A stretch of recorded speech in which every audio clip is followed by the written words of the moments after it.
On the news tonight, FG levels treason allegation against Peter Obi. Buhari walks his talk on credible polls, FG. FEC approves 95.8 billion naira for Ekiti, Ondo roads. Senator-elect warns of impending genocide in Nigeria. On sports, FIFA withdraws Peru's hosting rights for 2023 Under-17 World Cup. For more updates of our broadcast on YouTube, the handle is BGI TV Current. Kindly subscribe and click on the notification bell. Select option all to access our broadcast. I am Morire Rabila Lawal. Now the news in detail.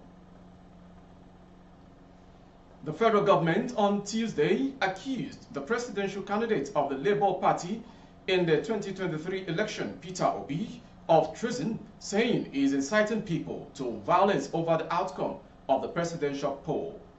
Information report that the Minister of Information, Lai Mohammed, stated these in Washington, D.C., USA, during his official engagement with some international media organizations. Mohammed said it was wrong for Obi to one breath seek redress in court over the outcome of the polls and in another breath incite people to violence. Obi and his vice, Dexter Ahmed, cannot be threatening Nigerians if the president-elect Bola Ahmed Tinubu of the All Progressive Congress APC is sworn in May 29th. It will be the end of democracy in Nigeria.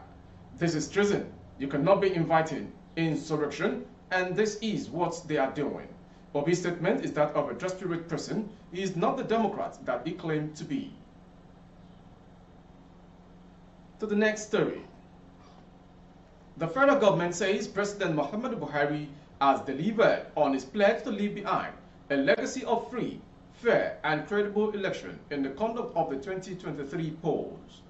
The Minister of Information and Culture, Alhaji Lai Mohammed, stated these in Washington, D.C., during his official engagement with some international media organizations.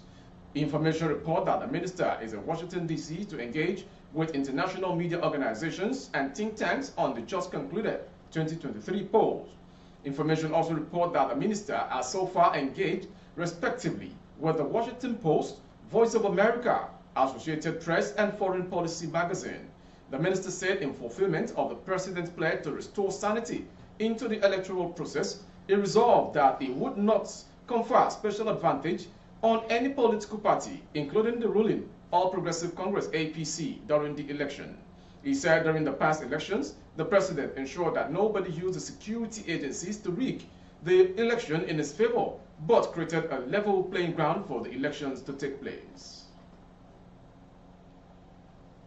Going to Ekiti.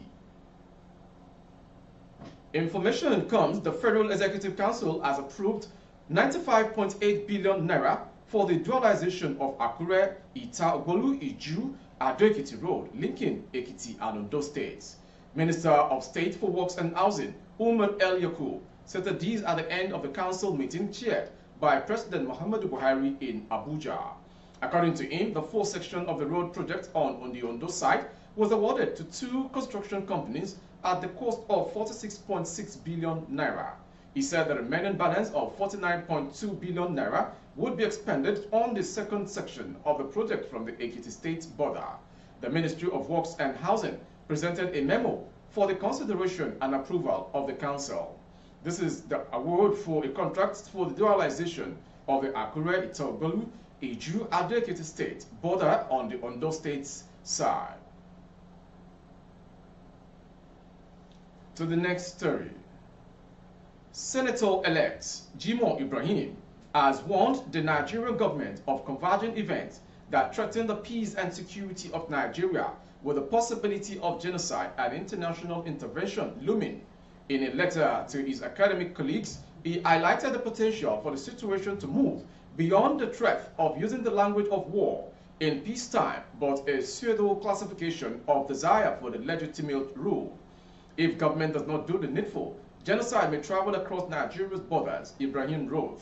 It could undermine national security, thereby giving rise to the opportunity to trigger responsibility to protect. Following the Geneva Convention, a genocide or outright intervention.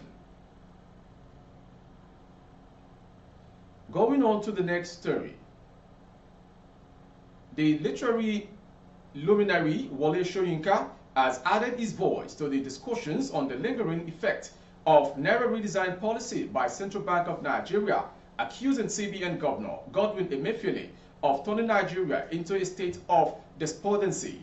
The Naira redesign policy, manifested in scarcity of Naira note, nearly brought Nigeria to its knees, following its devastating effect on businesses and survival of Nigerians. However, the Supreme Court had faulted the policy and legitimized the old Naira note, 200, 500, and 1,000 till the last day of the year. Speaking on Channel's television programs Roadmap 2023 aired on Monday, the intellectual described the policy as a conspicuous crime against humanity. Soyinka lamented the untold hardship unleashed on Nigerians beyond even the electoral violence which the poorly executed policy intended to curtail. He also faulted President Muhammadu Buhari for allowing the policy to stand to the detriment of Nigerians. And to the next story. The Secretariat of Labour Party LP in Imo State has been sealed. In a statement issued on Monday by the National Secretary of LP, Umar Farouk, stated that the Secretariat was sealed by the police in connivance with the state government. The statement read, the national leadership of the Labour Party is shocked over the invasion and occupation of its Secretariat in Owerri today, that's yesterday, Monday, April 3rd, 2023, by the agents of the Imo State Governor, Hope Uzodinma, including troops and unauthorized policemen from the government house. Such an illegal occupation is akin to a similar invasion on the same Secretariat on Wednesday, March 15, 2023. Farouk said, unlike the March invasion, where no reason was given by the state government on why it took such unlawful action against the party, this time the government said that the action was due to a court order. And to the next story from Kano State. Gunmen suspected to be terrorists have kidnapped two members of the family of the village head of Nasarawa in Tsenyawa local government area in Kano State. Those kidnapped are his wife Alima Kabiru, 38, and Dahiru Kabiru, who is 20 years old. Mr. Mohammed Dauda, Commissioner of Police in the state, confirmed the abduction to the news agency of Nigeria. On April 2nd at about 12:45 a.m., we received information that 7 gunmen stormed the residence of the village head of Nasara and kidnapped his wife and son. The kidnappers took the victims to an unknown destination. On receipt of the information, we immediately formed a rescue team in neighboring divisions. As we speak, the team is working assiduously to rescue the victims unearthed, he said. He described the incident as unfortunate, but expressed confidence that the victims would be rescued and abductors arrested. In case you're just joining it, you are watching the world news from BGI TV Current. Next, Kaduna State. The Kaduna State government says it has received a preliminary report from security agencies on the kidnapping of about 10 students in Kachia, local government area of the state.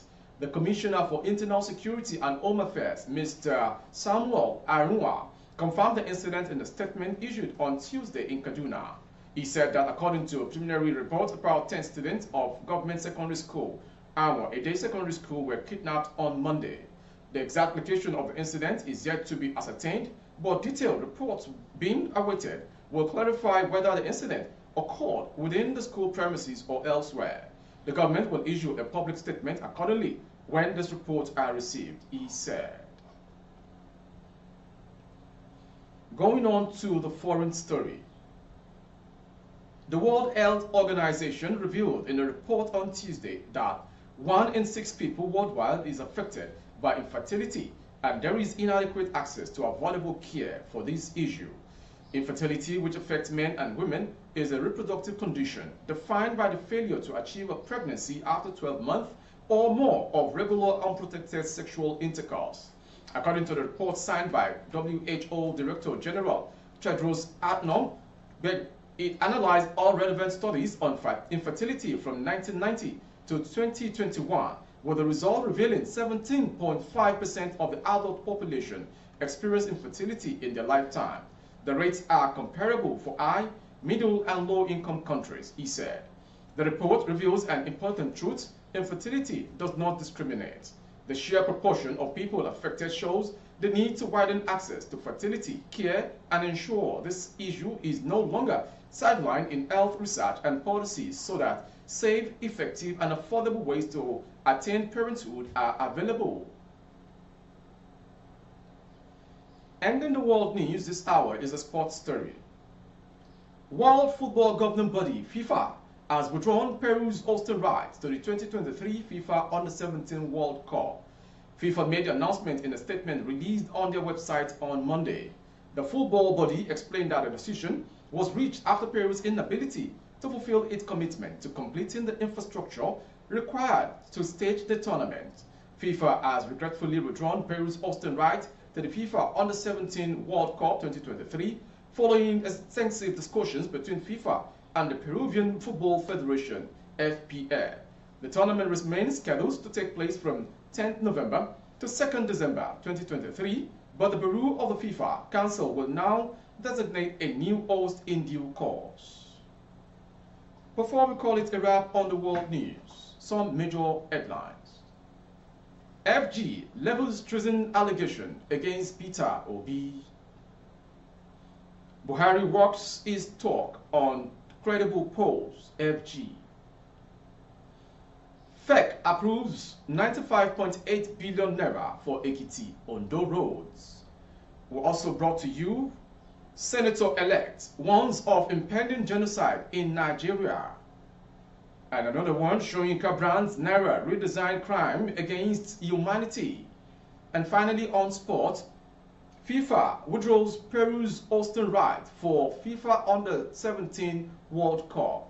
For more updates on YouTube, our handle is BGI TV Current. Kindly subscribe and click on the notification bell. Select option all to access our broadcast. On Facebook, Bagede Imo with Alawiye Adebayo. Please like and follow the page. For advert placement of your goods and services, coverage of events and functions, please dial the phone number streaming on your screen for advert placement only. Thank you for watching. I am Morire Rebila Lawal. Good evening.